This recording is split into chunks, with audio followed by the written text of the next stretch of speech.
Shop on eBay this holiday season to get more for your dough on stand mixers, or get more for your buck on this season's hottest tech and gaming gear. And on eBay, you can even get more. Phew. Last-minute deals delivered right on time. It's the biggest deals of December, so get more because you save more with eBay's one-day-only last-minute deals. Get more when you get it on eBay. Hear that? Is that America cheering or a sausage patty sizzling to perfection?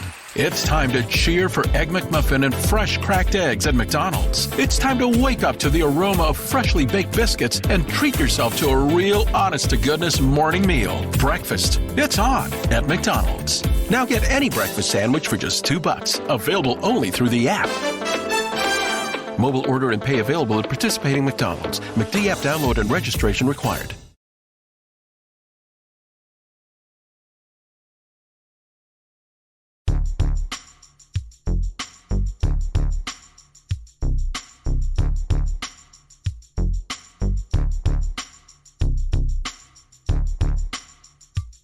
Welcome back, or welcome if you're a first-time listener. This is the Sports Ethos DFS Today podcast. I am your host, Mike Apotria, joined by my good buddy Haaris and Mike here to break down this wonderful Monday slate. We have 9 games. It is December 13th. Haaris, my good friend, it's been a few days. How you been? How was your weekend? Oh, well, weekend's been good. We've had milder weather over here after a couple of days of some pretty annoying snow and sleet. So glad to have that. And glad that looking back at my last podcast, every single Thrive fantasy pick I made was on the mark. So, made me feel good about myself as well. So it's been nice. Look at that segue. Look at that segue right into our talking points. And guys, yes, that is correct. We give out Thrive fantasy picks because they are now a partner of this show. So come prop up on Thrive Fantasy NBA this season. Thrive Fantasy, if you do not know, is a daily fantasy sports and esport app for player props. With Thrive, you can eliminate the countless hours of research and only focus on the top-tier athletes that have the biggest impact on the game. So what it is you choose 10 out of 20 available player props to build your lineup. Each prop is assigned a fantasy value for both the over and under based on how likely it is to hit. You hit the props, rack up the most points, and win a share of the prize pool. Thrive has over 50,000 guaranteed prizes weekly for the NBA and has awarded over $6 million so far. So head over there, use the promo code ETHOS when you sign up. That's ETHOS, and you receive a 100% instant first deposit match on up to $100. You can download the Thrive Fantasy app in your App Store, Play Store, or by visiting www.thrivefantasy.com. Sign up and prop today. So yes, we've been killing the Thrive. I think I don't know if I hit both of them. I know I hit the Joel Embiid one when we were talking. I can't actually now. I've been like 5 shows where I've given out so many I don't even remember who the other ones were at that point. But I know I had a Joel Embiid one with the last one I was on with you. So we're going to jump right into this, man. We have Miami traveling to Cleveland, taking on the Cavaliers in this one. So as far as the injury report is concerned, for the Cavs, it's just Colin Sexton. For the Heat, Bam, Jimmy, Caleb Martin, and those health protocols. Jimmy Butler still dealing with that tailbone contusion. And then Markieff Morris, Victor Oladipo are all out. As of right now, we do not have all the game lines, but we do have this one. 206.5 game total. Cleveland being favored by 4.5 points. I'll let you lead off here. Why don't you start giving us your take on the Miami Heat? Absolutely. And the downside or the upside, however we want to look at it, is with Jimmy out, you get pretty clear idea of exactly where the usage is going. And we saw that come through in Kyle Lowry having a huge assist game, which is going to happen when you get these opportunities to get all these shooters open, and him having the ball a lot more. Was able to drop 47 in the last game, 46 the game before that. Has gotten a decent price bump over here, but honestly, if this is going to be a matchup which is 206, but a Cleveland team that's also very guard heavy, you're going to see a lot more usage with Kyle Lowry. I feel pretty good having him at around that 8K mark. And then there's just a lot of value as far as Miami's concerned at the bottom. We saw Gabe Vincent get 32 minutes in the last game, had 8 4 steals, was able to rack up some pretty decent fantasy stats. And PJ Tucker, who is going to be getting a lot more minutes with Bam Adebayo out, getting more usage on that end as well. We've actually been seeing him get a lot more shots in the last 2 games than he has been for most of the other season, and getting close to that double-digit rebound as well. Dropped 40 in the game prior, 35 or 34.25 in the Chicago game as well. So it's just a lot of good options I do like. I like PJ for that power forward center eligibility. Dwayne Deadman at 5,000 I like for that center eligibility as well.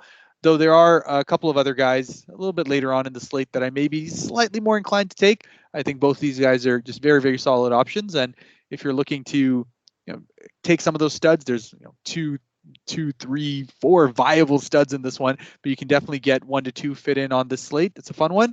You should definitely look at some of these value picks to be able to round off that lineup.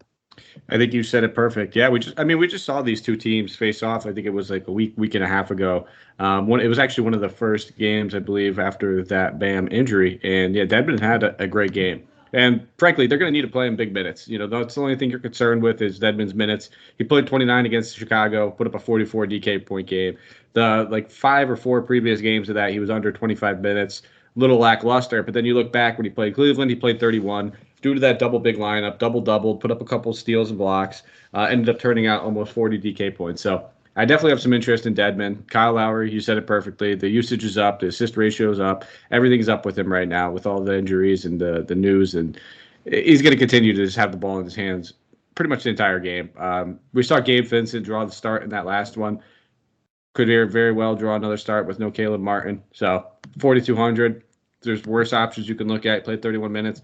He's never going to be a high usage guy, but he's very active. Gets the assists, churns out a few steals when he gets the minutes. So 42, there's worse you can do. So those are the 3 main options I'd be looking at. It would be Gabe, it would be Deadman, and it would be Kyle Lowry. But frankly, this entire starting unit's probably going to be in play for me. Even if you want to look at Tyler Hero at 72, I think there's a couple other options I prefer. Duncan coming off of a massive game. Don't really like chasing shooters. He was 9-13 that game, but that's probably it. It's probably going to be those main 3 plays, and I wouldn't argue with anybody else. On the Cleveland side of the ball, definitely a lot to like over here. You said it right. There is a lot of studs that we could choose right here. And Darius Garland has been hot. At 8,200, I'm going to ask you right off the rip before I give my take. Who do you prefer, Garland or Lowry? I'm probably slightly biased because, Kyle Lowry's my guy, but I think for 8,000 with his usage rate being in the mid to high 20s now, he's always going to be just a smash grab for that. He just plays so much solid basketball that even if his shot's not going, he's probably going to end up with 14 to 15 assists to go along with everything else. So between the 2, I'll probably lean Lowry, but honestly, I could find myself in a situation where I end up taking both these guys because I think Garland's also set to have a very good game given the lack of people on the other side overall, and just him being on another level right now as far as his playmaking is concerned. Yeah, I'm probably right there with you. I like Garland. I like him on those smaller slates, though. On the bigger slates, there's a lot of options. He's starting to get priced up a little bit. And now, I'm not trying to talk you off Darius Garland. That's not what I'm trying to do. If you're interested in playing him, he's got all the merit and the reasoning on why. So that's not what I'm trying to do. I just prefer Lowry. And, we got to ask these questions because tough decisions have to be made when you're making your lineup. Not everybody maxes out tournaments, and some people only play cash or JPP, single entry. So got to ask tough questions. Outside of Garland, though, I think Jared Allen is a fine play, but he's getting a little too expensive for my liking. So I'll probably take a pass on Jared Allen. But I don't mind looking at Evan Mobley at 7,100. The dude has just been churning and burning. Has 40-point games in 2 out of the last 3 games. The matchup earlier this season put up 48 DK points with a 17-11 game. Had 4 blocks, 1 steal to go with it. So don't mind looking at him. At the end of the day, though, I probably won't have too much exposure to this Cleveland team. Just because we have 9 games, we have a ton of value to talk about, a lot of better matchups, enticing matchups in general with higher game totals and stuff like that. But anything else you want to talk about Cleveland before we keep going? Yeah, I think you've hit the major nails on the head over here. I was going to say that Isaac Okoro, just for his price tag and what he's been doing in the last couple of games, better shooting, more usage, is probably in play just for how many minutes he's getting. But again, at 4,000, he said there's going to be a couple of other options on the slate, but I do expect him to be able to get somewhere close to a 6x on his value. So that is a very viable option there as well. I like it. All right, we'll keep it moving. Now, Golden State Warriors traveling to Indiana to take on the Pacers. Andre Iguodala is out. Klay Thompson, James Wiseman have been sent to the G League. I think Klay's going to have a ball with those guys down there. but they are both still out. And then for the Pacers, we know T.J. McConnell out pretty much for the rest of the season. But then Justin Holiday has been upgraded to questionable based on his conditioning. Brad Wanamaker is questionable. And then T.J. Warren is still out. This game is a 213.5 game total. Golden State being favored by 3.5 points. What are you looking at on Golden State? Is Steph Curry finally going to break this record? I think he has to at this point. But he's been struggling lately. Is he one of the studs that you can consider on tonight's slate?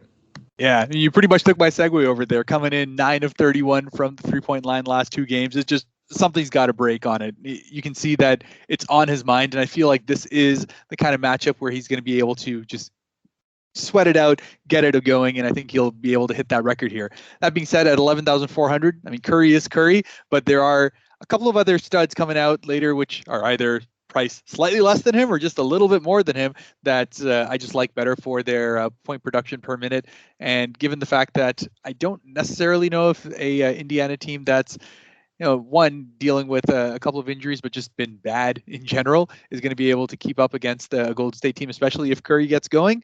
So I'm a little bit less hot on Curry tonight versus some of the other studs, but he's always just an absolutely solid option.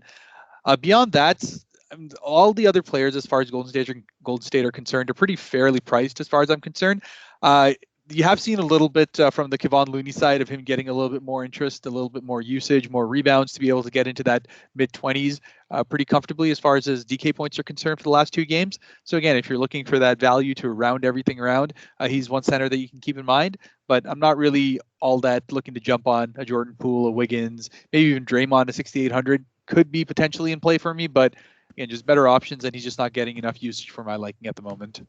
Right there with you. I don't think I'll be playing really anybody from Golden State. The one guy that kind of piqued my interest was Poole, ever so slightly. Just feels like it's a good matchup set up for him. But at the end of the day, I probably won't be pulling the trigger unless I'm building, maxing out the 20 entry maxes and stuff like that. Maybe I'll have a share or two. But for the most part, I'm going to be avoiding them. On the other side of the ball, if I'm avoiding Golden State, obviously I'm probably not going to have a lot of the Pacers either. I mean, Karis LeVert has been playing much better. Shot attempts have been up in the past few games, but not going to go chasing those shot attempts with the good shooting from him. I think Brogdon at 79. This could be a good bounce back spot for him. He's been struggling with his shot for as good as LeVert's been. But again, just don't think I'll pay 79 for him. I'd rather just pay the 8K for Kyle Lowry and some of these other guys that we will talk about. So for the most part, I'll keep Duarte in my player pool just because, he has been playing a little bit better. But at 4,500, there's a little meat left on the bone where he's showing us he can get to 30, 35 DK points. But you're going to get left holding the bag on some of these games, and he'll have that 15 to 20. And in a 9-game slate, you really can't afford a 20 DK point game from a guy that's 4,500 because there will be so many value plays that do hit. And, that can cost you a little bit of money. So he's probably the one guy I'll keep in there, but he's not as viable for cash as he is in GPP. Fair enough. Let me just throw this out there, though, and I know you love me talking about Miles Turner every time, but Golden State is a matchup in which last year, just the 2 games last year that he had against them, 18-10 with 4 blocks, shooting over 60% in the field. And he's, again, Indiana, just because of Miles Turner, is a team I happen to watch a lot, and it's just a matchup that he's been able to take advantage of because he can shoot over Draymond, which they try to keep putting on him out onto the perimeter, and he's found himself shooting nearly 50% from 3 on the matchups that he has against them as well. So it's just one of those things. I like looking at splits from last season's, and I know I took Miles Turner in this matchup last year, so he's going to be in my player pool. But as you said, it's not if you're thinking that Curry could be going off on the other side, then if someone's going to keep it competitive on this side, it is going to be with the help of Miles Turner in this matchup. So just think about that if you're going one way. I can't argue with it, man. It is a great matchup for him. I think for me, it just comes down to other centers I like, not as much of not liking Miles Turner. I think you're right. I think he is due for a good game, and we've seen him have a couple of these blow-up games. And listen, when you're trying to convince me to play a guy, you usually do a good job. So, you just put him back in my player pool. I'm not going to argue with it. We'll move on to the next game. Sacramento Kings traveling to Toronto, taking on the Raptors, your Raptors, I should say, in this one, as though you have part ownership. Yep. I don't think the Raptors are really necessarily kind of like the Packers, where, public team, but I feel like you have some ownership. Rashawn Holmes remains out, and then everybody else got it just on G League assignments. For the Raptors, though, Precious now in the health and safety protocols. OG remains out. Ken Burch remains out. Goran Dragic's not with the team yet. And then as far as a game total and a spread, I know we have this one. It is a 220 game total. Toronto favored by 5. I'll start off with Sacramento because I always feel like you just get mad at me if I just talk about the Raptors when you should be talking. I'm sure people that listen get mad at me when I do that, but they're like, no, put the Raptors guy on. We want to hear him talk about them. But looking at some of these options, Terrence Davis was relegated back to a bench role in that last one, only played 18 minutes. If we hear he's drawn the start, I'd have some interest at 41. If the news doesn't come out, I'll probably take a hard pass. But Marvin Bagley drew the start in that last one. He only played 22 minutes, but at 3,800, I'll have some shares of him if he draws another start. I don't mind looking at him. And the one guy that, and you know this, I never get Harrison Barnes right. I want to play Harrison Barnes, but that's just tell everybody don't play him. He played limited minutes in the last 2 because it was a back-to-back set. I have not checked. Maybe I could do a little fact check while you're talking whether or not this is a back-to-back for them. But at that price tag, he's due to boom in 1 or 2 of these matchups. I think he will get the Scotty Barnes defensive treatment, which I don't really love. But for the most part, I would definitely keep him in my player pool. And then Halliburton has been looking pretty good over the past few. Coming off of a down one, but the 3 previous games, he's had at least 38.5 DK points or more. A 50 burger thrown in there as well.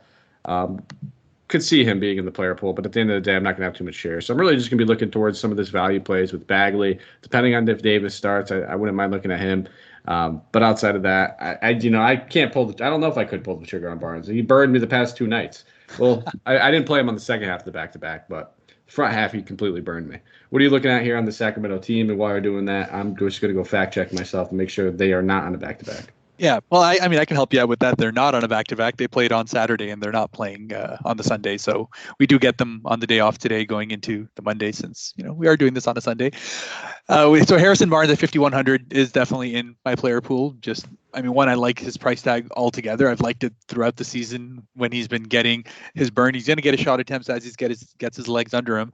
And yes, Terrence Davis did get relegated out to the bench role, but honestly, they just need him to be able to come out. I mean, Marvin Bagley is just such a terrible real life player, just absolute Ole defense. And he's going to be in a situation again. I can guarantee it that he is not going to be getting big minutes. It's just never worked out well for me. 1, in picking him in fantasy, and 2, actually for the Sacramento Kings playing him in real life, no matter how angry he gets at the coach. So at 3,800, yeah, he's in play, but honestly, I just don't like him. And Terrence Davis, you got to remember, this is a revenge matchup for a team that, in many ways had to let him go because of all of the, allegations and all that were going about him, domestic violence and all. It just wasn't the situation the Toronto Raptors wanted to find themselves in. So they ended up shipping him off to Sacramento, and he's found a good home there. But let's see what he does to Toronto, who, on the other hand, are looking at, Precious being out. I'm excited that Chris Boucher is going to likely draw another start. I don't like Chris Boucher in real life, but in fantasy, he's just an absolute monster as soon as he gets into those mid-20s. And really, it all comes down to whether he keeps himself out of foul trouble. That's all that's keeping him away from 30 minutes. So, spoiler alert, he's my favorite value play on the slate. And at 4,300, I think he has the capability to be able to put up a 40-plus night on a Sacramento team that is going to have trouble with him as he stretches out the floor. He's going to be able to get somewhere close to 8 to 9 rebounds. So as long as he's getting those double-digit scoring nights, he's probably going to rack up a couple of blocks with that. So he's just a great guy to be able to have in fantasy because the rest of them are pretty fairly priced for what they are. I probably am not super interested in any of them, just giving out how it is. I mean, Fred VanVleet for 9K, dropped to 51 last game, 46 the game before that, but at that price tag, not so much upside. Scotty Barnes is probably the only one because of his small forward eligibility alongside his point guard that gives me a little bit of interest. Has had 2 great games coming into this one. His shooting is looking a lot better, and he's getting anywhere between 4 to 5 3-point attempts a game, which is what's been really the last key to unlock as far as his fantasy performance is concerned. So definitely another one in play. More options likely later on available that you may be more interested in, but in a cash game, I think you're pretty happy with that. Chris Boucher being my favorite. Listen, I've been riding the Boucher bandwagon for DFS for the past, 3 nights that he's been starting. So games, I should say. But I mean, I think that was a little harsh, man. You don't like him in real life. Seems could be a nice guy. I mean, I never met him. I have met him. No, he's a cool guy. Don't get me wrong. It's just one of those. Every Raptor fan hates how jumpy he is on the perimeter. So many stupid plays on defense that he gets yanked as a result of it. So he can get hot. Don't get me wrong, but he's just an absolute minus man defender. Yeah. I'm just giving you a hard time. Yeah, I'm sure. I'm with you. You can see the holes in his actual real life game, but it doesn't mean he's not nice. No, I'm with you. Boucher, fantastic play, 4,300. I'm right there with you. And I think the only other guy I'd have interest in would be Siakam. I don't love the price tag. I just love the matchup for him at 8,500. He cooked the Kings earlier this season, and it's just they struggle against pretty much anybody at the power forward and center position. That may start to change a little bit with Harris and Barnes being back, but at the same time, I don't see it changing. And this kind of does, now that we're kind of thinking it out loud, does feel like it's going to be a Terrence Davis matchup where if he does start. So I'm slowly starting to think he might start while Bagley gets relegated back to the bench, but it's something to keep an eye on. On to the next game, Milwaukee Bucks traveling to Boston, taking on the Celtics here. Looking at the injury report for the Celtics, we have Bruno Fernando out, and then Marcus Smart is probable. Josh Richardson remains out in the health and safety protocols. We have no injury report for the Bucks as they played earlier today. And then as far as a game total, it's 218.5, with the Celtics being favored by 2. A little shocking with that one on that line. The Celtics have been playing some pretty decent ball, but looking at this one, we'll start off at the top, with the Bucks. Giannis coming in at 11-6, coming off of an absolutely monster game against Houston. Hope you guys played him. Up-paced matchup for Giannis is always a good thing. So I do have some interest in Giannis. I think at the end of the day, I'm always just going to, just prefer the safeness with Jokic. But splitting hairs between these two. Giannis has played well against this Boston team in the past, especially with no Jaylen Brown. I'm sorry. Jaylen Brown's off the injury report. So, yeah, maybe we just lean more Jokic now. So that's probably it. I don't have a ton of interest. I think all these guys are probably priced appropriately. Looking at Holiday, again, I just keep deferring back to a guy like Kyle Lowry, and I just prefer Kyle Lowry over him ever so slightly. So I don't see myself falling on him. I haven't played much of Chris Middleton all season long. Bobby Portis continues to be an absolute stud. Don't get me wrong, at 7,200. Can easily turn out a good game, but he's going to have a tough matchup looking at the interior. So it's probably just going to be Giannis for me that I'll keep in my player pool, but I still think I prefer Jokic later on. When it's all said and done, it might just come down to eligibility. Yeah, fair enough. And you referencing that line makes me think about the fact that maybe because it's a back-to-back, perhaps they know something again, where last time around we saw I was wrong about the Giannis in Toronto thing. It didn't matter. He was out on that back-to-back and they rested him. So I wonder if they decide to do something similar along those lines, and maybe the bookies know something that we don't. So something to definitely keep in mind just in case. And if that happens, then obviously players like Chris Middleton and those guys become a lot more of interest. But as far as that's concerned, I'm totally on board with you that it's really only Giannis that I'd be interested in. As far as the Boston side's concerned as well, really, it's the same thing. I mean, Jaylen Brown coming back takes away a lot of usage from everyone else, and because of the guys that have been performing well, their prices are up. So it's just really been something of the fact that I was thinking about whether Marcus Smart would be out, but we know that now he's probable despite his illness. So that kind of takes Dennis Schroeder out of it for me as well. So really no supreme interest. I mean, I always hope that Robert Williams will get back to his 28 to 30 minutes and then I'll be able to take him every night. But at this moment, I just can't trust anyone at these price tags. I'll keep Horford in my player pool just because any tight matchup, they always use him more. They always need him more in these kind of situations. And he's probably going to be pretty good for his 6,600 for a cash 5X, but nothing really of interest as far as upside is concerned. I am right there with you. I will not be playing anybody on the Celtics. Just that simple. Everyone's too expensive for me. We're not playing Schroeder if Jaylen Brown's back, and then Robert Williams, we need those minutes from him. So we'll move on. Keep an eye on the Giannis news. That spread just doesn't sound right as we are recording this the night before. Usually I figured that Milwaukee would be favored in this one, but next game should be an exciting fantasy-friendly game. Houston Rockets traveling to Atlanta. They are taking on the Hawks, expecting this one to be just a run-and-gun type game, but Bogdan Bogdanovic, Solomon Hill, DeAndre Hunter, Skylar Mays, Onyeka Okongwu all ruled out. 2 of those guys in the G League. Onyeka on assignment in the G League, which is always good to see, coming off of a shoulder surgery. And then for the Rockets, we have Usman Garuba in the G League, and then Jalen Green, Daniel House, Kevin Porter Jr. all remain out. So we should I don't know why they started DJ Augustine in that last game. It threw me through a loop with my lineups at the last minute. I ended up playing a share or 2 of them, but I think I even said it in our Discord. This isn't a good idea. I was in a 20 entry max that night, so I figured I'd get a couple shares, but it was not a good idea. There you go. We have 226 game total. Atlanta being favored by a whopping 12 points. So I'll pass it over to you. Why don't you talk about Houston for us? Yeah, and as you said, it's a huge matchup as far as potential fantasy options here. Armani Brooks remains my favorite of all of these guys. At 4,800, he's just been absolutely rock solid, not only in minutes, but in shot attempts for the last 3 games now. It's had double digit in each of those, has been 30 plus in each of those games. And even though his price tag has risen slightly over to his 4,800 now, I'm still very, very happy to be able to go ahead and play him. And I also really like Sengun in this matchup over here. He's just going to get more opportunities against a team that's going to be that little bit bigger. They're going to require his playmaking, his capability to just be that body to be thrown out there. And his price tag has also gone up a little bit on the back of a great game that he had in the last one going up against the Grizzlies. But really, it just comes down to minutes for him. He got 23 in that game. Honestly, if he can get 23 again, he could easily drop that same 38 DK points that he did in that one. He just has that kind of fantasy-friendly game. So those are the 2 major guys.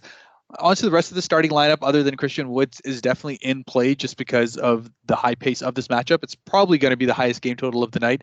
I know we haven't got it for every single game, but 226 is going to be hard to beat. So that brings Jason Tate into play. It brings Eric Gordon into play. It brings Garrison Matthews into play just because of their price tags and their capability to be able to get hot. And Jason Tate has the kind of game that is able to rack up fantasy stats just from all the ancillary stuff that he does. So all these guys are definitely in play. You're going to be in a pick your poison situation, but Armani Brooks and Sengun are at the cream of that crop for me. Yep, I can't argue anymore. I think if this game does, it really depends on your build. If you build it to stay close, then I think Eric Gordon comes into play at 5,300. I like when he's starting at point guard, though. That's the difference. If they decide, and they very well might go with that double big annoying lineup where they actually start these and alongside of Wood, which it makes no sense how Sengun's not starting for this team at this point. He's easily been one of the Rockets' best players all season long, even in limited minutes, but I like Sengun regardless. If there's a blowout scenario, he'd mostly be a GPP play just because he's very close to Deadman's price, who I just feel a little safer with, knowing that they're going against that double big matchup. But I think Sengun and Brooks is almost actually getting a little bit priced out of my liking. But regardless, he's 10 times better than DJ Augustine. As long as he's playing 30 minutes, whether it's starting, coming off the bench, and blowout time, he's in play. So those are the 2 guys I'm looking at for the most part, and I wouldn't mind Eric Gordon if that's how you're game scripting it. On the other side of the ball, there's a lot to like here, but again, it's all about how you're game scripting it. If you game script this game and you think it might get out of hand, your tune might change a little bit. Trey Young coming in at 10-3. This is a smash spot for Trey Young. It's a smash spot for Capella. Both these guys should have monster games, but if the game gets out of hand, Capella might only play 28 minutes, 25 minutes. If the game gets out of hand, we might see only 29 or 30 from Trey Young. Now they could still do damage in those minutes, but it's with 9 games on, other guys to spend up on. Is it worth the risk? And that's just what you have to evaluate to yourself. And for me, I don't think it is. I think there's other spots I'd rather go to. But normally this is a matchup where I would say every single player is in play. They all get bumps. But it's just going to be a challenge with, how well the Hawks have been playing. Are they going to be able to keep up with them? I mean, the Hawks have dropped basically 120 points in 2 out of the last 3 games. So they should just be running and gunning, and this could equal high fantasy points. It's just a little bit of a challenge. Yeah, exactly. It's just one of those things where the Hawks, even if they blow this out, then you don't know who exactly ends up playing more minutes. I mean, we saw Luau Cabarro play 31 minutes in the last game and just pretty much had a cardio session as he went 0 of 8 from the field. But he should be doing a lot better than that. And at 3,200, that would be somewhat of interest. Cam Reddish at 3,300 should be starting to ramp up. He doesn't really have restrictions per se, but he hasn't still gotten those minutes back into something of normalcy. Played 17 in the last one. Could very well see somewhere into the low to mid 20s this time around. So if that happens at 3,300, he just needs a couple of buckets to be able to get going, and likely gets a little bit more garbage time minutes too if it's just to try to get him back in it. But as you said, I'm probably going to be avoiding Trey Young just because I'm afraid that this game does have him sit a little bit more. Frankly, they probably could afford to sit him a little bit more with how many minutes he's been playing. You don't want him to get burnt out. So I'm avoiding those guys. The bargain bucket ones are probably some GPP pivots for me, but that's about it. All right, we'll keep it moving then. Philadelphia 76ers traveling to Memphis, taking on the Grizzlies in this one. Should be some good fantasy value. The Grizzlies have yet to release their injury report. And for the Sixers, as we know, Ben Simmons still out. Outside of that, it's just Grant Riller, who's been out with that right shoulder soreness for quite some time. So everybody else. It's gifting season. No one returns alcohol. So this year, get everyone on your list the gift of beer, wine, and spirits delivered with Drizzly in under 60 minutes. Right now, Drizzly is giving every new customer $5 off their first order. Just use the promo code FAST5 at checkout. So download Drizzly app now or go to drizzly.com. That's DRIZLY.com and use the promo code FAST5 for $5 off your first order. And get that delivered in under 60 minutes. Get it when you need it. You can also conveniently shop across stores, so you can choose from a huge selection and get exactly what you want. And you have the benefit of finding out the best deals on what you're looking for, as you can compare prices across those multiple stores. Drizzly is the most convenient way to buy beer, wine, and spirits, with delivery to your doorstep in under 60 minutes. Drizzly is the #1 app for alcohol delivery. So download the Drizzly app now or go to drizzly.com. Again, that's DRIZLY.com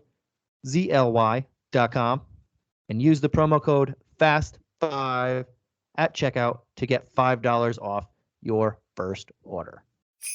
Shop on eBay this holiday season to get more for your dough on stand mixers, or get more for your buck on this season's hottest tech and gaming gear.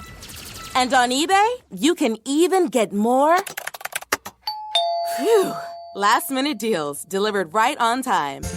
It's the biggest deals of December, so get more because you save more with eBay's one-day-only last-minute deals. Get more when you get it on eBay.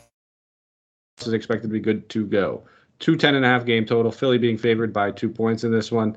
I'll pass it over to you. Who are you looking at for the Sixers?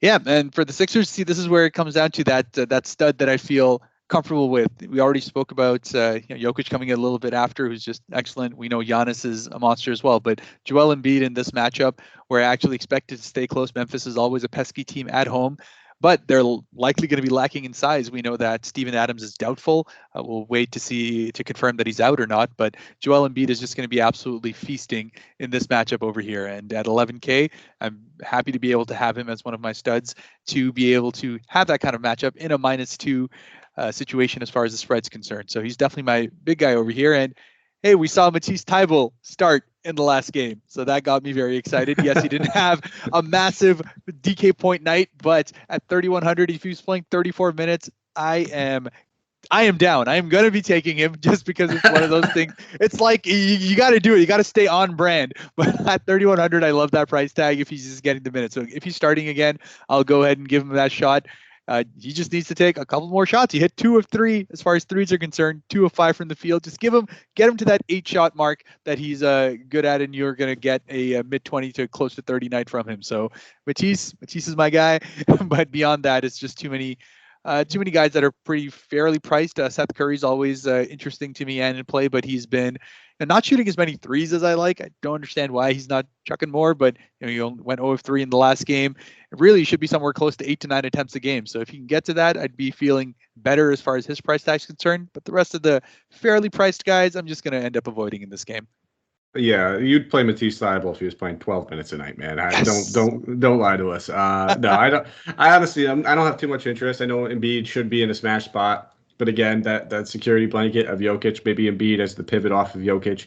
There's a couple other centers that we're going to talk about where at the end of the day, we're just going to have to make some decisions. We can't play all these centers, and that might be where I kind of just draw the line, because we're going to go to a guy on the other side of the ball who is a fantastic value play and has center eligibility as well, and that is Xavier Tillman. I'm expecting him to start. I'm expecting him to play some decent minutes at 3,400. I definitely have some interest in him. We're going to have to keep an eye on Jaren Jackson Jr., who missed that last game due to knee soreness. They could always go with Triple J at the center and then start Kyle Anderson. I doubt they want to do that, knowing that Joel Embiid will probably get Jaren Jackson Jr. into foul trouble awfully quickly. So I don't expect him to do that. What I do expect him to do is start Tillman, and at 3,400, he makes for a pretty fantastic value play.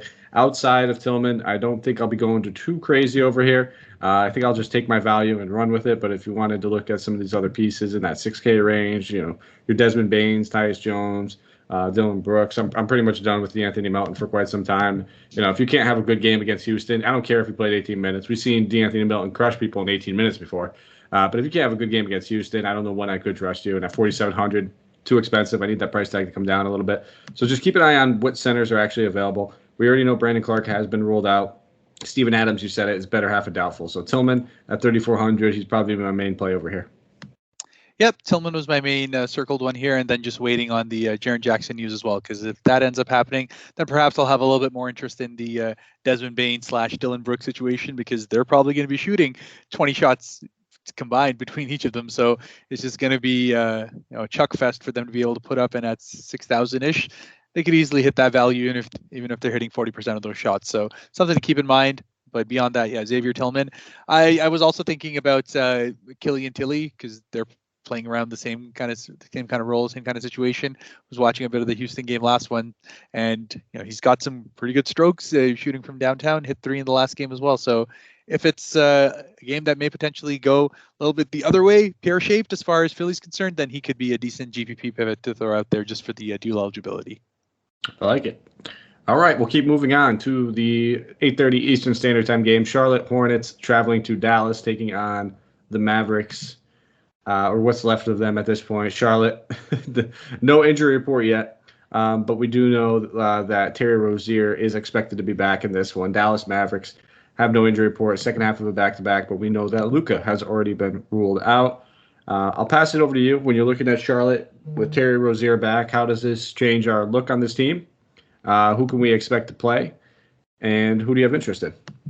Yeah, and what we've enjoyed over the last couple of games is Gordon Hayward as like the primary point guard, getting a lot more. I mean, he had a great game against Philly, not so much against Sacramento, still pretty much hit his value, but him as the major point guard was what was of interest to me. And before this Terry Rozier news, that takes a little bit of shine away, and it takes a little bit of the interest away for the entire lineup, because I was actually looking at some of the potential guys like James Bouknight, who had a monster game in the last one, not necessarily wanting to chase box scores, but just about the minutes that he's getting.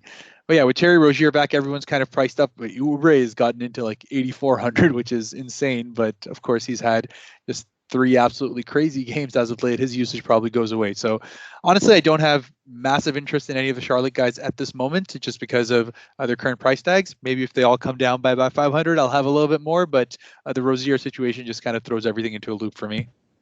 Yeah, and I didn't mention it. We also need to keep an eye on PJ Tucker, who dealing with an illness. He's questionable for the game. He'd probably be the one guy I do have a little interest in, only if he starts at the center position, just because Plumlee's still out. They'd most likely be looking at playing him, 30-plus minutes if he's able to go. At 66, I don't love that price tag, but he's a very versatile player where he can get it done in so many different ways with the defensive stats, stepping out to the three-point line, good for rebounds, good for points. So he's a guy I'll keep in my player pool. I think we could pretty much cross out Bouknight and Martin at this point with Rozier back. And I think, Bridges still priced where he should be. He's the one guy who hasn't really taken advantage of all the usage, which is, I think, it's something we talked about in the show when this first went down, is his usage really couldn't go up much higher.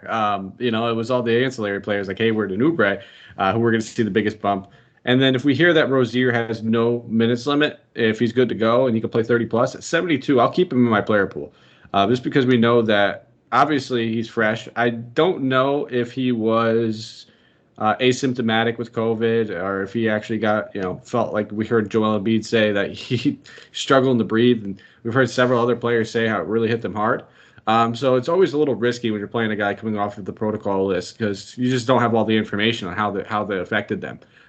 We've been lucky enough to see with some of these Bulls players where head coaching coming out and saying, like, yeah, he's asymptomatic. He said he feels great. He's at home on the couch. So we weren't given that luxury, I don't believe. Maybe I'll do a little research on that with Rozier. But he's someone that I would have a little interest in. So for me, it's just going to be PJ if he plays, maybe a little Rozier. But for the most part, these price tags are just a little overwhelming for me. On the other side of the ball, I'll keep this short and sweet. I'm playing Porzingis. I'm playing Brunson. That's it. I don't care if it's a back-to-back for Porzingis. This is a smash matchup for this team. Going against undersized, we've seen bigs just walk in here and absolutely just tool the Charlotte Hornets for like the better half of a week and a half now. I don't think that's changing until Mason Plumlee can get some size back in their starting lineup. So at 8K, he's a fine play. Brunson's getting a little bit of a price bump off of today. He was 53, I believe, coming in today. He's now 58. But we know Brunson's upside is 40 to 50 DK points when there's no Luka on the court. And again, just a great matchup. Charlotte plays very Ole defense, very, very poor defending the three-point line. So if you wanted to take a stab at Tim Hardaway Jr., this would be the matchup to do so in. So that's probably it for me. But again, I don't see myself going to too much Tim Hardaway unless it's like a, multiple lineups. Not my single entry, not my cash probably. Just him coming off the bench, it just takes a little bit of the shine away from him. So I'll probably just end up sticking with Porzingis and Brunson, and that's it. Yeah, it's fair enough. And I mean, Tim Hardaway is always one of those guys that just needs a couple of shots to go in to get himself just blowing up. And it doesn't really matter who the matchup is once he gets his shot going. But coming in 2 of 15 from the 3-point line over the last 2 games, so obviously needs something to get himself going. In fact, if we go a little bit further, it's 2 of 22 in the last 3 games. So just absolutely stinking it up from the outside. But he's just that kind of guy. He just believes in himself and will keep shooting. There's probably more interest in that 5,000 price tag. I mean, you already had Armani Brooks from prior. You had the potential to even go and take Haaris and Barnes against Sacramento for that price tag as well. So for Sacramento. So those are probably guys I would be much more interested in. But Jalen Brunson definitely is the guy to be able to take from here. Those point guards are, if you can get a starting point guard who's going to have the kind of usage he will for sort of south of 6K, that's an absolute smash. And it's probably my favorite guy as far as the mid-tier is concerned. But yeah, just a great spot to be able to go. And some of these other guys will just benefit as a result of him passing the ball around. Always with the spoiler alerts. With your now we know who your mid-tier there you go. and your value play is. I like it. Next game, 9 p.m. Eastern Standard Time game. Washington Wizards traveling to Denver, taking on the Nuggets. In this one, as of right now, we do not have an injury report for either team. So can't really discuss that, but I think we know most of what's going on. And then we have a 215.5 game total, Denver being favored by 3.5 points. Pass it over to you. Talk about Washington. We know that Kyle Kuzma was in the health and safety protocols. He's most likely going to sit again as being in those protocols. We saw Denny Avdija, there we go, start in place of him.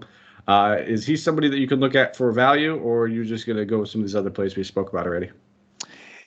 Yeah, and I mean, Denny Avdija for 3,500 is definitely in play for me just because he got the minutes that he's going to need. I still wish he would get somewhere closer to the 30-minute mark to feel a little bit happier being able to throw him out there. But for 3,500, not too much downside. And I think he might actually be more of a cash play than a GPP one. He's just not a guy that gets heavy usage as far as offense is concerned. He's just one of those glue utility guys that just does a little bit all across the board, but never enough to really stand out. He's never really had that breakout DK game. So I'm not super interested in him. I'm actually more interested in looking at someone like a Gafford or Montrezl Harrell going up against a bigger lineup and getting more minutes in there and more usage, especially Gafford, who's been finally getting himself back on track as far as not only his minutes production, but just his field goals that have been coming through. He was 6 of 6 in the last game, has been consistently getting big block games, and it was just a surprise that he didn't get 1 or 2 in the last one, because I did play him. I did play Gafford. He got 28.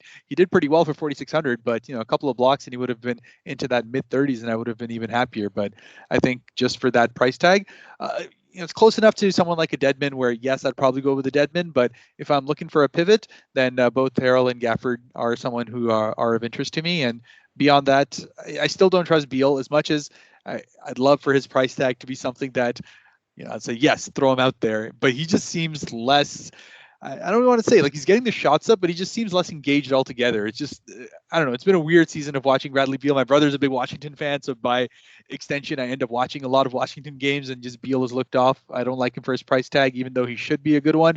But yeah, by and large, that's who I'm staying with. Yeah, I mean, I think the big red flag is when he basically came out and said what was like a week or two ago that he would not commit to the franchise long term and sign an extension. So I think he is a little disinterested just in general. I mean, if you told me at the beginning of the season we got Bradley Beal at 8,400, I wouldn't care about the matchup. I wouldn't care about anything. I'd be locking him in. But right now, until I see that get-right game of a stretch of like 2 games that he puts up decent points, and at that point his price tag will probably increase closer to that 9K mark again, I'm just not going to have any interest in. I don't mind taking a look at Avdija, but that last game was an absolute blowout going against Utah. There's a decent chance he could have played a couple more minutes. Davis Bertans is the other guy that they basically chopped at the minutes at power forward and said split him right down the middle to these two guys. And I think Avdia would be the better matchup with Aaron Gordon. But we have to just see. He's not risky at 3,500, but again, you said it right. He's probably a better cash play. I don't know exactly what his ceiling would be, but if he can get you 25 to 28, you take that at 35. On the other side of the ball, Nikola Jokic, obviously, talk of the town. Yeah, there's not much with that. We don't need to sit here and harp on Jokic too much. He's an absolute stud. He routinely puts up 60 to 70-point games. It feels like almost on a nightly basis. At 12K, you could pay for him. There's not ever going to be an argument when it comes to Jokic. I'll probably play for him. I mentioned him and Giannis being my two top studs. If Giannis doesn't play, it would make my life easier with Jokic, but it depends on your build. If you wanted to play two of these centers and then still spend up on another position, you might be leaning more towards Giannis, which I'm going to have a couple lineups with both. Just doing it like that. Spending up on Deadman and one of these other centers that we talked about and then playing Giannis at one of the forward positions. So, again, all about the build, and that's probably all I'm really going to be looking at on this side of the ball. Campazzo played good minutes in that last one. He's got a good floor at 3,800. If we see that Will Barton needs another day off, then sure, he comes into play. He's questionable as of right now, but other than More than 1 in 3 people will face cancer in their lifetime. Unfortunately, fear can stop you from getting your cancer screening, but it won't stop cancer. Early detection can save your life. Don't wait for symptoms to appear to act. Cancer screening is safe, effective, and accessible for everyone, including free or low-cost screening programs. Go to cancerscreeninfo.com right now for free screening resources and recommendations from the American Cancer Society. Don't wait. Early detection can save your life. Go to cancerscreeninfo.com today. Cancerscreeninfo.com. Shop on eBay this holiday season to get more for your dough on stand mixers, or get more for your buck on this season's hottest tech and gaming gear. And on eBay, you can even get more last-minute deals delivered right on time. It's the biggest deals of December, so get more because you save more with eBay's one-day-only last-minute deals. Get more when you get it on eBay. And that, I'll probably just leave it at those two guys. Yeah, I think you pretty much hit the nail on the head. I'm waiting for the Barton news as well before committing even a little bit to between Campazzo and Bones Highland. Both those guys have a pretty decent floor as long as Barton's out for their price tags. But again, probably more of a cash play rather than massive GPP bumps, because they're just not the kind of guys that would take away usage from a guy like Jokic, who's probably going to drop another 70 if you get this kind of game. So yeah, you talked about it, favorite stud. For me, it's between Jokic and Embiid, and I'll probably still be playing Deadman as my other center. So depending on the build, I'll be taking one or the other of those. All right, final game of the night, 10:30 Eastern Standard Time game. Phoenix Suns traveling to LA, taking on the Clippers here. There is no injury report at the moment. And then for a game total, we are looking at a solid 213, with Phoenix being favored by 2 points as of right now. Devin Booker and Ayton are both questionable for this, even though we don't have the injury report. It just popped up on Twitter not too long ago that they are questionable. Abdul Nader has been ruled out. So we just have to keep an eye on that news. Obviously, they'd love these two guys back. I think Devin Booker was seen at practice, putting up shots and looking pretty comfortable, hamstring, but that's also just putting up shots in practice. It's not sprinting a full game for 40 minutes. Either way, if he plays, I'm not playing him. Coming off of that injury, it's just not something I like to leap into. I expect him to be limited or shorter spurts until he can show he can stay healthy. Ayton at 7,300. There's a story where he showed up to practice saying, "I want a practice coach," and they're like, "Nah, dude, you're sick. Get out of here." So he still looked under the weather. It's a non-COVID related illness. So at 7,300, so many centers that we've already talked about on this slate that I'd probably rather play. But maybe if you're doing one of those later slates, if he shoots up, I'd have a little interest. But from what it sounded like, the cold was kind of kicking his ass. So maybe it's best to stay away. Only real options I'd be looking at would be these $4,500 and $4,600 price tag players, which is Cam Johnson and Jay Crowder. I think I prefer Crowder. Just shows a little higher upside most nights. At 4,500, I think he's a rock solid value play.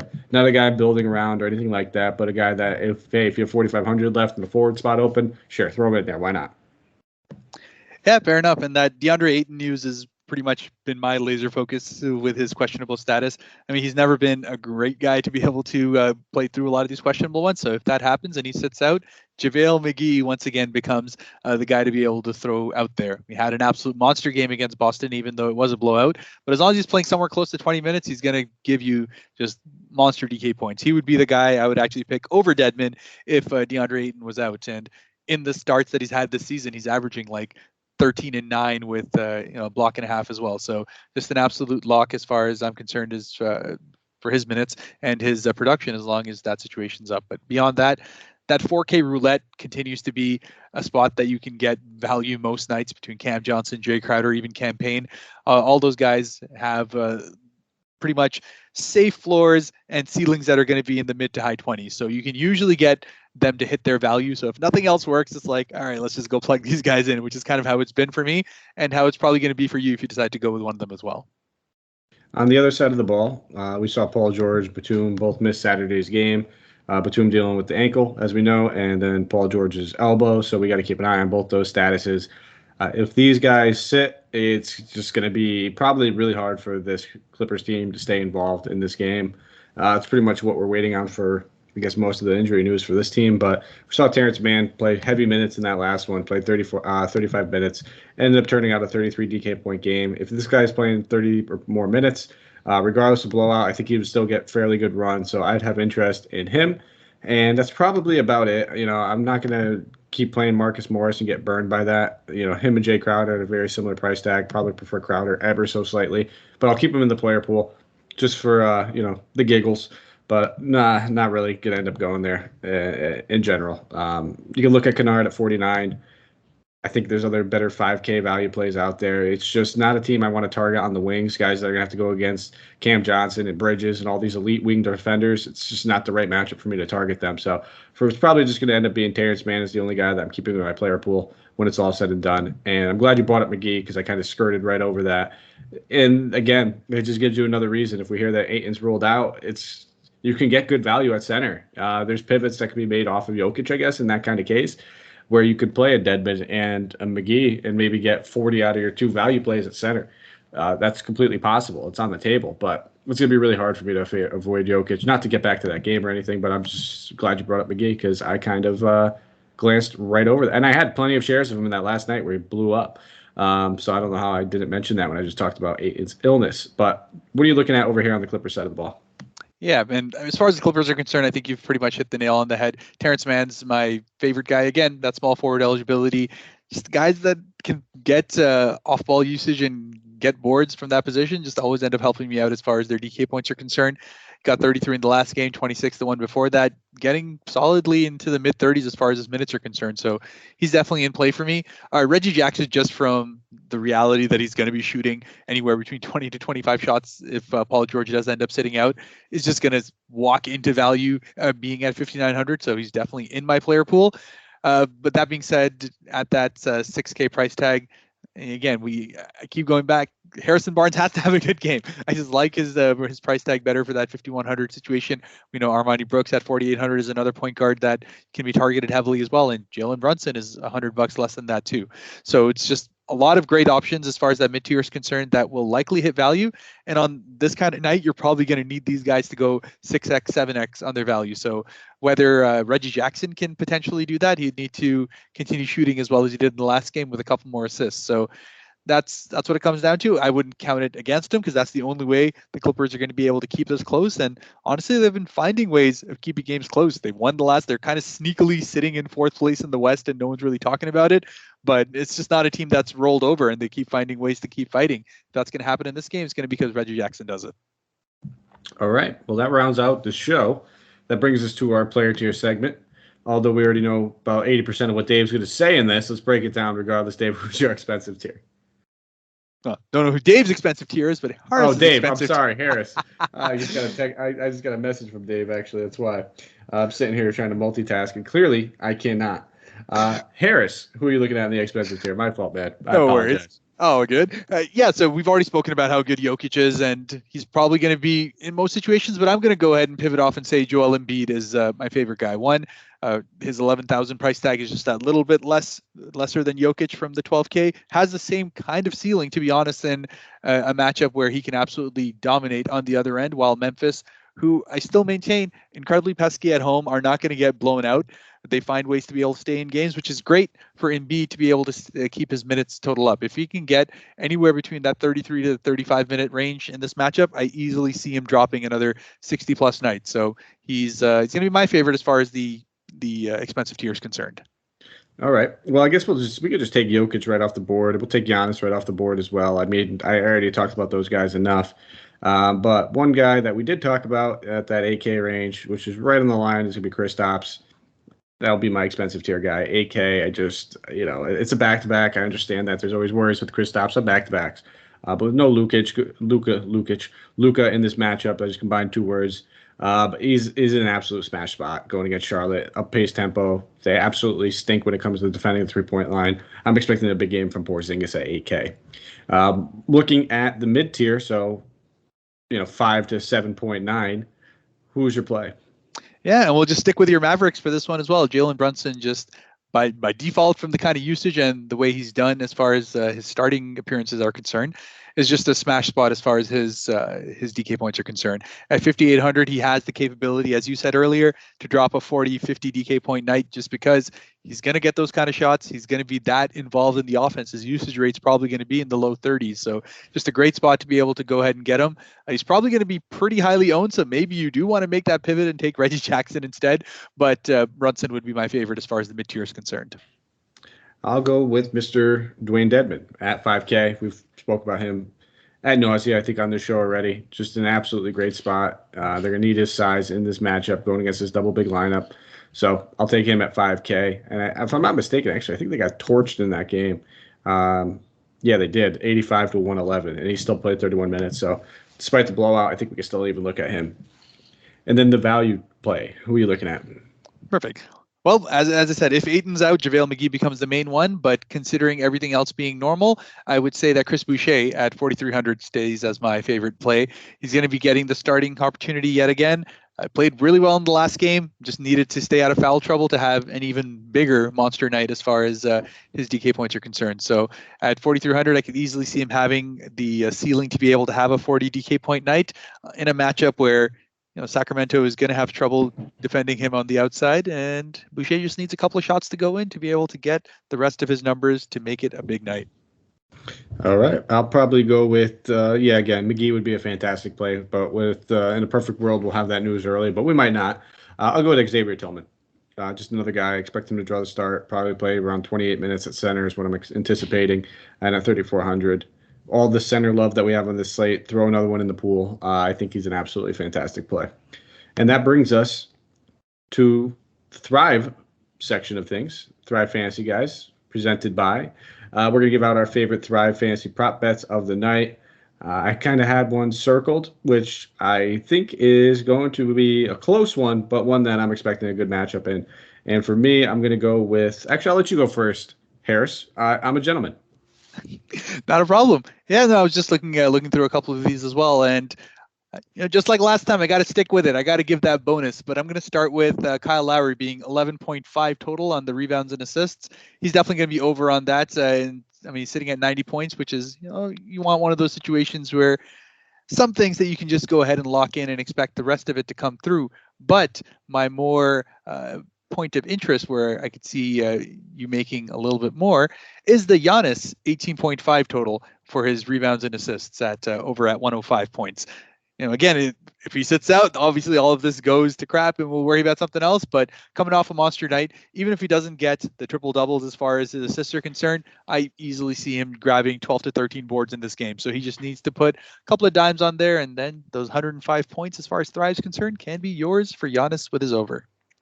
Yeah, I wonder, because they have the Luka line still up there, if you just take the under on that and just easily cash, or if they make you pick another one, which I'm pretty sure they do, which is their ice prop, where in case of emergency prop, something happens to a player. So most likely that's what's going to happen with Luka, where it wouldn't even count. But I'll go with the guy that I mentioned earlier in the show where I didn't like his DK price, but I love the matchup for him. It's going to be Pascal Siakam. The over on 33.5 total points, rebounds, and assists. I think this is a great spot for Siakam. You get that 105 points, so a little bit of an edge in that one. Nothing close to necessarily a sure thing, but I really do like that spot for him. I'm expecting him to come out and have a big game. Obviously, in DFS, I won't have as many shares because of all the other forwards that we did speak about with Boucher, with Porzingis, where I just prefer those guys in DFS terms. But I think it's a great spot to target him as a prop bet. And then if I wanted to look at another one, there's a pretty much easy cash one, which is 6.5 assists for Jokic. I'm taking the over on that. It's only 95 points, so you're not going to break the bank with that one. But it feels like it's any given night. I'll take the over on 6.5 assists with Nikola Jokic. So that brings us home. That is everything. You can find me on Twitter at Mike Apotria, MikeApotria. Harris, let the good people know where they can find you. Absolutely. Well, you can find me jumping much like Boucher on Twitter at HAK_devil for all the tweets from downtown. Yeah, my Twitter's, I wouldn't say it's boring. I always put up something in there outside of basketball related stuff. Oh, Anthony Davis rolled out last minute. I'll have some time to adjust. But yeah, you'll mostly just see me kind of tweeting every single injury piece and news related item that I find throughout the day. So I just try to help all of my followers who are sitting there building lineups throughout the day. And also give us a thumbs up, a 5-star wherever you are listening. Apple, Stitcher, Spotify, iHeartRadio. We are all over the place. YouTube, you name it, we're there. And wherever you find our show, whether you're a long-time listener, first-time listener, we really do appreciate it if you give us a 5-star thumbs up. Only takes a minute out of your day to put a smile on our faces. So that is all we have for you guys. Thank you for listening. It'll be Santino and Sammy breaking down that Tuesday slate for you guys. As always, take care. Let's go out there and crush some lineups.